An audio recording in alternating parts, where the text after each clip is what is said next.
Thanks for watching the John Mendola Show, driven by McCarthy Tire and Automotive Centers. Let's talk Southern Columbia football, and the Tigers will take on Old Forge this weekend. And let's welcome in the head coach, Jim Roth. Well, Jim, it's been a great season up until this point, and now you get to take on a team in Old Forge. Tell us what you know about the Blue Devils so far. Well, from the film exchange that we had here with the last two games, and just from what we knew about them previously, a lot of people were saying that the team that was going to come out of District 2 was done more, but I kind of felt all along that was a toss-up, and Old Forge made it not even at that level the way they performed on Friday, and won in a pretty impressive fashion. But regardless of the team, District 2, we kind of knew that it was going to be a run-oriented, physical style football team that also had a very good defense, and they were kind of both, in that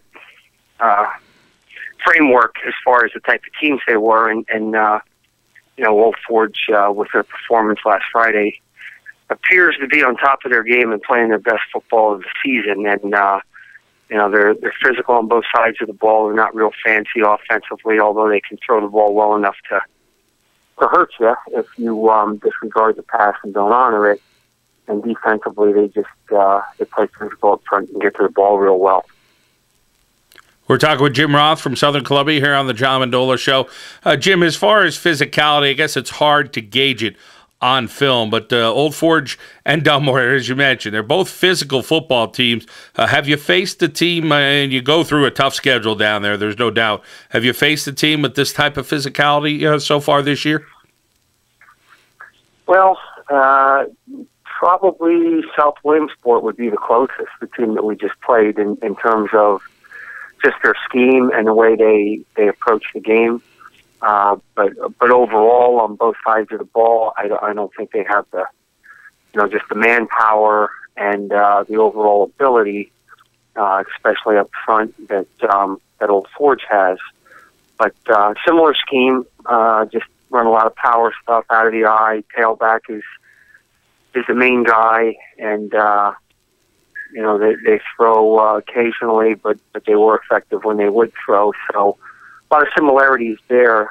Other than them, a lot of wide open stuff. It seems like that's the trend these days. Even at the high school level, a lot of spread offenses, a lot of wide open stuff, and just probably more teams that try to change things up defensively and finesse you. Whereas again, Old Forge is gonna just pretty much like us play a lot of basic stuff and try to be physical and try to be good at what you do, and pretty much challenge the other team to match you and beat what you're doing.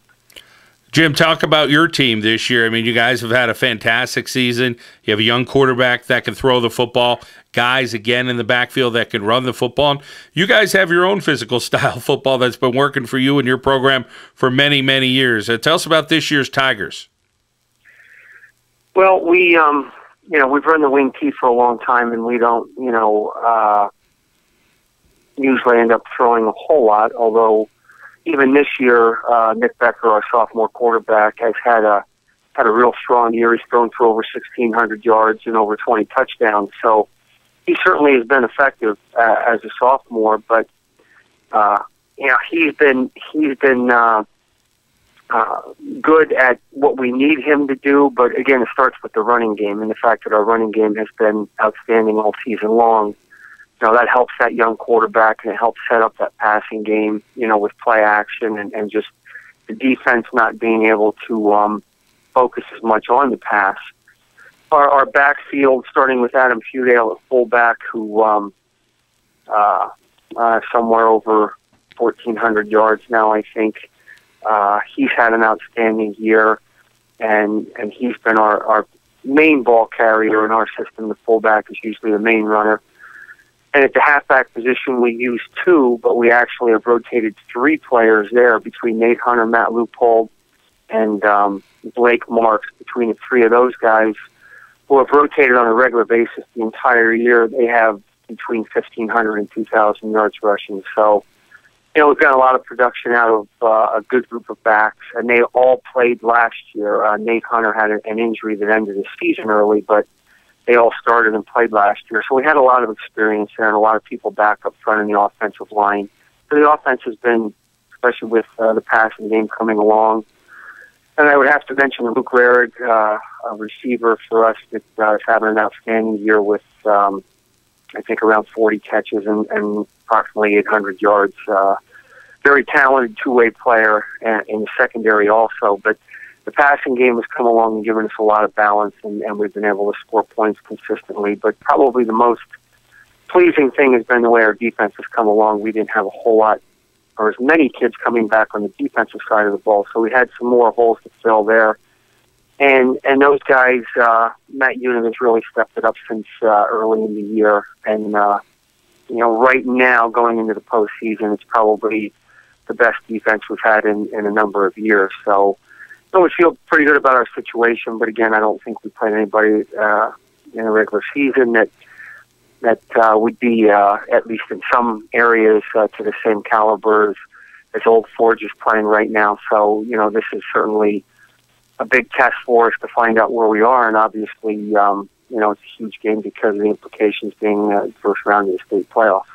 Southern Columbia football is what we're talking about, and had tremendous success over the years. And Coach, you still try to get as many guys going one way as you could at such a small school. You guys always seem to try to get some of those guys on, certain guys on defense, certain guys that play offense, and if it works out, and still getting decent numbers at a single A school as well.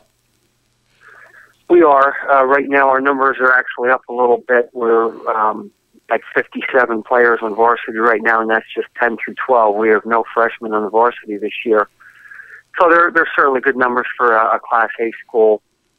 There's Trent Donlin, who plays some defensive line and is our starting center. So he'll see action on both sides of the ball. And Luke Rehrig, as I mentioned, is a wide receiver defensive back. Other than that, we have an outside linebacker or two that rotate in some of that running back crew that I mentioned. But for the most part, we have the majority of our guys going one way, and because our numbers have been good and we've been able to get the kids to work at it and train in the off season, we've been able to do that most years, and it has, I think, has paid dividends in terms of just making us a little bit stronger with a lot of one-way players, number one, and number two, it seems to help in the sense that with all those guys, with that many people playing and almost having separate offensive and defensive units, we rarely go into a season without quite a few players returning from the previous year. It just gives you, a larger pool to have some underclassmen returning each year. So I think it's helped us as far as just our consistency and continuity from year to year by trying to have a lot of kids go one way. Well, Jim, look forward to a great football game this Friday. It's going to be at Shamokin, and look forward to a District 2, District 4 matchup. And again, like you said, I guess we'll see how good both teams are, because both teams have had very successful seasons, and should be a nice physical football game on Friday night. Thanks for taking some time and joining us, Jim Roth. Thanks for having me on.